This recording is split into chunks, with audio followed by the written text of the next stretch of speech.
जरा समझना, तुम लोगों को हम क्या समझाए थे, ये अध्ययन के विज्ञान के रूप में तुम्हारा सब आ चुका था,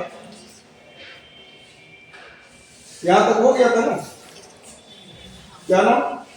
स्वामीनाथन। अब आगे का लो, प्रकनली शिशु। प्रकनली शिशु है किसका? Robert Edward. हाँ, एडवर्ड का। प्रथम प्रकनली शिशु जो आता है करने की तकनीक का प्रथम पूरा दिमाग में रखना, टेस्ट ट्यूब बेबी, स्ट्रेप्टो और एडवर्ड। कौन? स्ट्रेप्टो और एडवर्ड।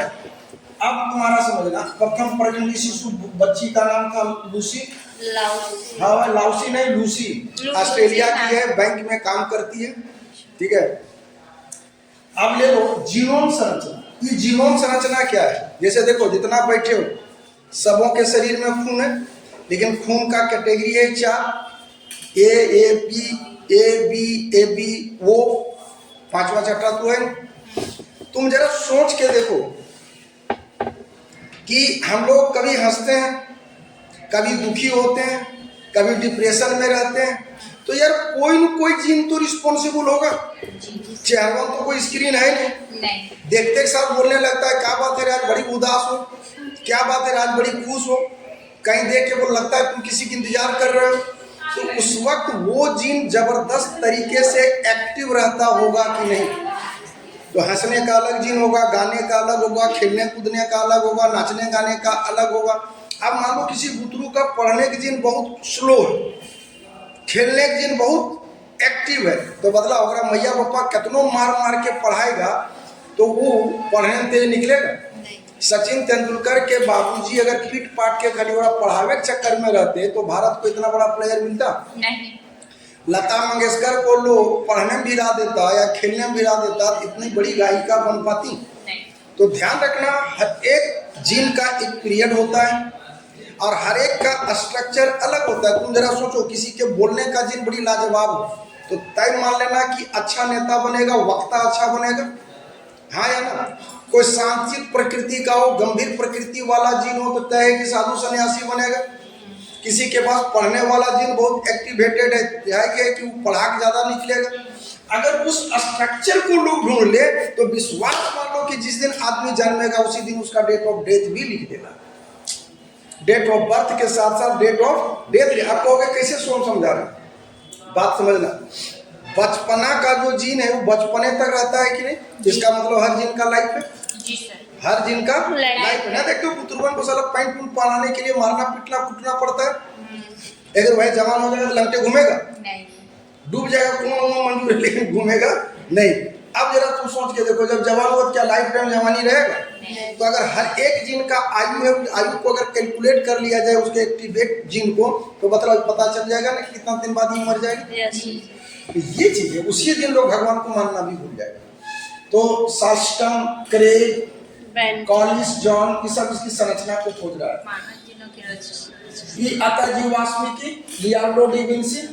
आधुनिक वनस्पति विज्ञान के फादर हैं लिनियस। आधुनिक अनुमान, देखो एक था अनुवांशिकी, अनुवांशिकी के फादर हैं मेंडल। गौर करना, अनुवांशिकी के फादर हैं मेंडल, जो कितना थ्योरी दिया था, 3 थ्योरी।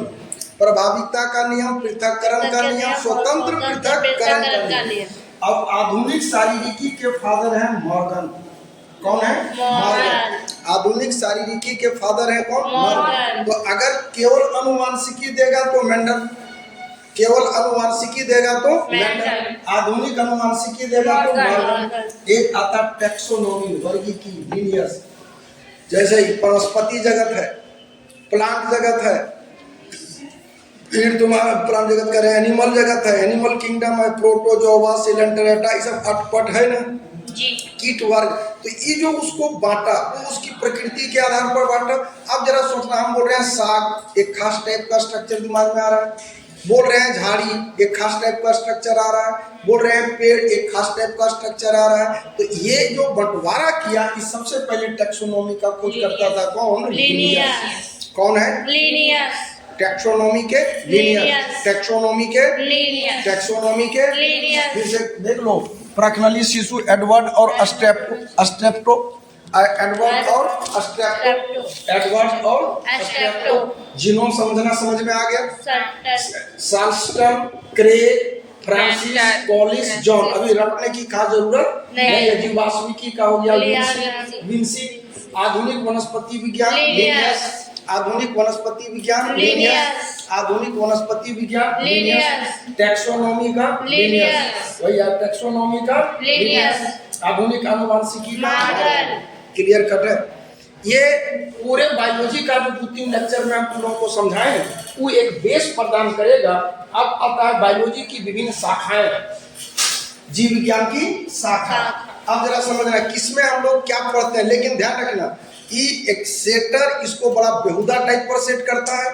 मिलता जुलता नाम होगा, जरा देखो, एग्रिस्टोलॉजी, एग्रोनॉमी, एंथोलॉजी, एथनोलॉजी, मतलब सब सुनने में करीब है, सब सुनने में करीब करीब एक जैसा लगता है कि नहीं।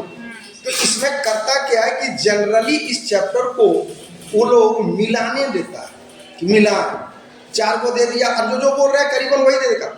एग्रिस्टोलॉजी, एग्रोनॉमी, एंथोलॉजी, इथनोलॉजी। ठीक है, अब जरा समझना, एक आता है लॉजी वर्ड, जहां जैसे बायोलॉजी, बायो मतलब जीवन, लॉजी मतलब शास्त्र, तो बायोलॉजी का मतलब हो गया जीवन शास्त्र। बात समझ में आया? अब जरा समझना, जहां लॉजी वर्ड है मतलब एक विषय है। अब हम बोल रहे हैं एग्रिस्टोलॉजी, इसमें आता है घासों का अध्ययन। तो घास वाला अध्ययन मतलब बांस भी घास में है या नहीं, धान भी घास में है या नहीं, गेहूं भी घास में है या नहीं। क्या हम लोग बांस खाते हैं? नहीं। क्या हम लोग जानवर वाला घास खाते हैं? नहीं। तो जो फसली पादप आता है वो आता है एग्रोनॉमी। अब जरा समझना कितना बारीक अंतर है। एग्रिस्टोलॉजी में आ गया ओवरऑल घासों का अध्ययन, क्लियर कट है। यस। एग्रिस्टोलॉजी में किसका अध्ययन आ गया?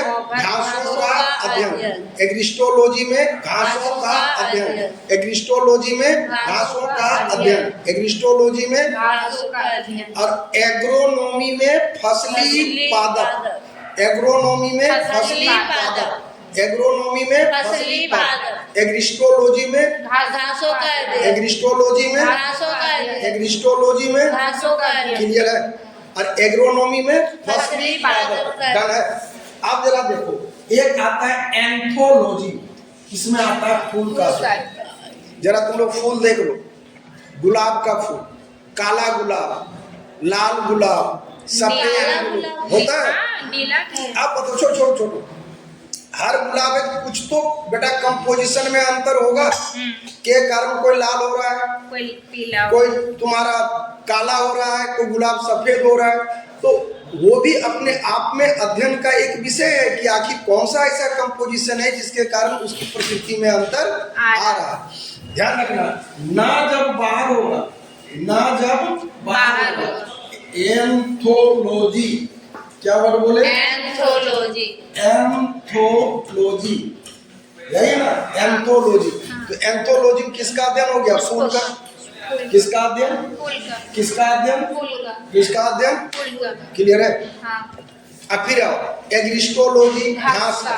वर्ड को गौर से सुनना, एग्रिस्टोलॉजी घास, एग्रोनॉमी फसली पादप, एग्रोनॉमी फसली पादप, एग्रोनॉमी फसली पादप, क्लियर है। एंथोलॉजी फूल का, और एक आता है इथनोलॉजी या एथनोलॉजी, ये मनुष्य और उसकी जाति का। या जाति का मतलब भूमिहार, राजपूत, लाला, पंडित, कृपया न समझे।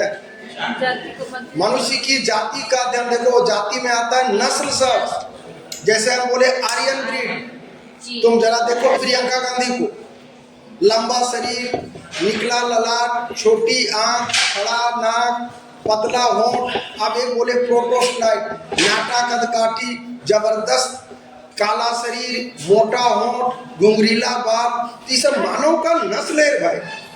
तो मानव के नस्ल का अध्ययन इसमें हम लोग करते हैं, वो आता है इथनोलॉजी। हम अभी तुम लोगों को 4 को लॉजी बतलाए, गौर करो। एग्रिस्टोलॉजी, एग्रिस्टोलॉजी घास का अध्ययन, एग्रिस्टोलॉजी घास का अध्ययन, फिर आ गया एग्रोनोमी, एग्रोनोमी, एग्रोनोमी फसली पादप का अध्ययन, एंथोलॉजी फूलों का अध्ययन, इथनोलॉजी मानव और उसकी जाति का अध्ययन, और एक आता है एंथ्रोपोलॉजी। एंथ्रोपोलॉजी में आता है मानव और कपी का अध्ययन। मतलब एकदम कॉम्प्लिकेशन है या नहीं, जरा सा भी सुनने में अकबकी करोगे तो गलती हो जाएगी। ये जो आता है एंथ्रोपोलॉजी में आता है मानव और कपी का अध्ययन। देखो कपी का मतलब बंदर नहीं समझना, हम लोगों का पूर्वज जो था वो कपी था। अगर बंदर मानव में कन्वर्ट हुआ होता तो बतलाओ। अब भैया बंदरवा हम लोग देखते कहते हैं देखिए बंदरवा खड़ा होना सीख गया, कोई कोई बंदरवा हल्का हल्का बोल हकला हकला के बोलना सीख गया, बड़ी जल्दी आदमी कैटेगरी में मिल जाएगा। तो एक बंदर का नस्ल था जो कन्वर्ट हो गया किसमें, मानव, और वो नस्ल का नाम है कपी। बात फिर आया, हम लोग हिंदी पर्यायवाची में बंदर को कपी कहते हैं, चलो वो ठीक है वो पर्यायवाची है, लेकिन वो नस्ल था जो नस्ल कन्वर्ट हो गया मानव। तो एंथ्रोप आप उसमें कैसे कैसे अंतर आया, इमेजिन करो कि कोई जानवर दो पांव पर खड़ा होना सीखा होगा तो छाती पर क्या अंतर आया होगा, जानवर का छाती ऐसे धीरे धीरे ही ऐसे आया होगा। बात समझ में आ रहा है, फ्लैट हुआ होगा। उसके बाद ये हाथ कमजोर हुआ होगा क्योंकि अब उसको उतना वर्क करना नहीं। तो ये टोटल बातें आ जाती है अध्ययन के विषय के रूप में एंथ्रोपोलॉजी में। 5 वो हम बोले हैं जो जान लेवा है। एग्रिस्टोलॉजी विद्या का समय ध्यान दो, एग्रिस्टोलॉजी घास का अध्ययन, एग्रोनोमी फसली पादप, फसली पादप जो अनाज हम लोग खाते हैं, एंथोलॉजी फूल का, इथनोलॉजी मानव और जाति का, और एंथ्रोपोलॉजी मानव और कपी का, मानव और कपी का। अब देख लो एग्रिस्टोलॉजी क्लियर है, एग्रोनोमी क्लियर है, एंथोलॉजी क्लियर है, इथनोलॉजी क्लियर है, कहीं होगा एंथ्रोपोलॉजी, नीचे से मोमोलॉजी के बाद एंथ्रोपोलॉजी क्लियर है इतना। 5 को बढ़िया से रटा गया। एग्रिस्टोलॉजी घास बोलना नहीं, एग्रिस्टोलॉजी घास, एग्रोनोमी फसली पादप, एंथोलॉजी फूल, इथनोलॉजी मानव और जाति, एंथ्रोपोलॉजी मानव और कपी। क्लियर है। अब जरा देखो, अब जो है 4 कॉम्बिनेशन बोल रहे हैं, पेड़ोलॉजी, पोमोलॉजी, पेलिनोलॉजी। क्या क्या बोले, पेड़ो। अब पेड़ोलॉजी में लगेगा सारा पेड़ का अध्ययन होगा, नहीं भाई मिट्टी का अध्ययन है। पेड़ोलॉजी में मिट्टी का अध्ययन है, पोमोलॉजी में फल का अध्ययन है। जैसे तुम लोग आम खाइए, आम देख लो, आम का नस्ल अलग अलग कैटेगरी होता है कि नहीं, कोई चूसने वाला होता है, कोई काट के खाने वाला होता है, किसी डिजाइन कुछ है, किसी डिजाइन स्वाद कुछ और है।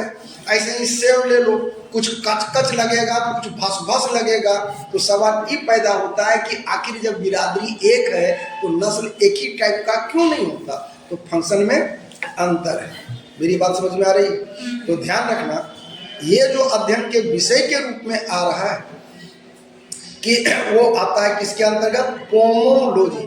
दिमाग में रखना, पेड़ कहाँ रहता है तो मिट्टी में, पेड़ों का अध्ययन, पेड़ोलॉजी में मिट्टी का अध्ययन, पोमोलॉजी में फलों का अध्ययन, पेड़ोलॉजी में देखो पेड़ोलॉजी में मिट्टी का अध्ययन, पोमोलॉजी में फलों का अध्ययन। अब एक आ गया पेलिनोलॉजी। पेलिनोलॉजी में आता है परागकण का अध्ययन। किसका अध्ययन है, परागकण। तुम लोग देखिए, फूल देखिए, फूल छूने पर कुछ लगता है कि नहीं, छोड़ दो।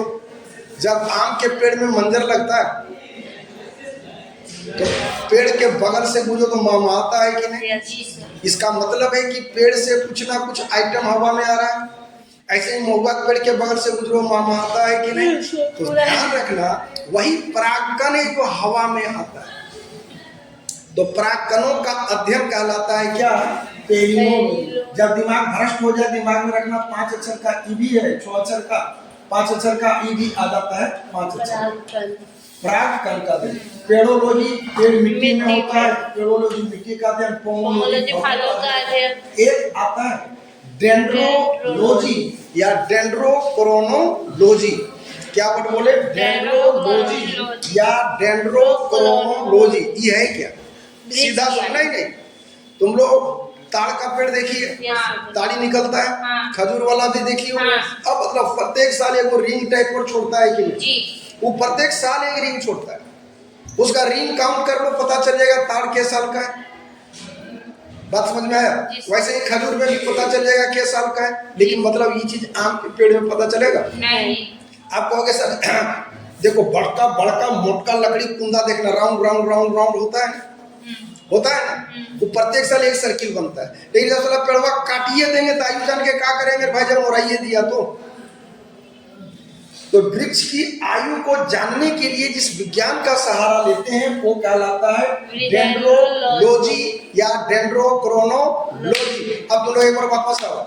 एग्रिस्टोलॉजी घास का, एक एग्रिस्टोलॉजी घास का अध्ययन, एग्रोनोमी फसली पादप का अध्ययन, एंथोलॉजी फूलों का अध्ययन, इथनोलॉजी मानव और जाति का अध्ययन, एंथ्रोपोलॉजी मानव और कपि का अध्ययन, पेड़ों मिट्टी पोमो फल, पेलिनोलॉजी परागकण और डेंड्रोक्रोनोलॉजी वृक्ष की आयु का अध्ययन। डंडन है, एनी टाइप ऑफ धकधकी नहीं है। अब तुम्हारा एक आ जाता है मेमोलॉजी। मेमोलॉजी थोड़ा आसान है यार, स्तनधारी वर्ग जो बच्चे को डायरेक्ट जन्म दे और बच्चे को स्तनपान कराए वो आ जाएगा स्तनधारी में, हम लोग आ जाते हैं स्तनधारी प्राणी।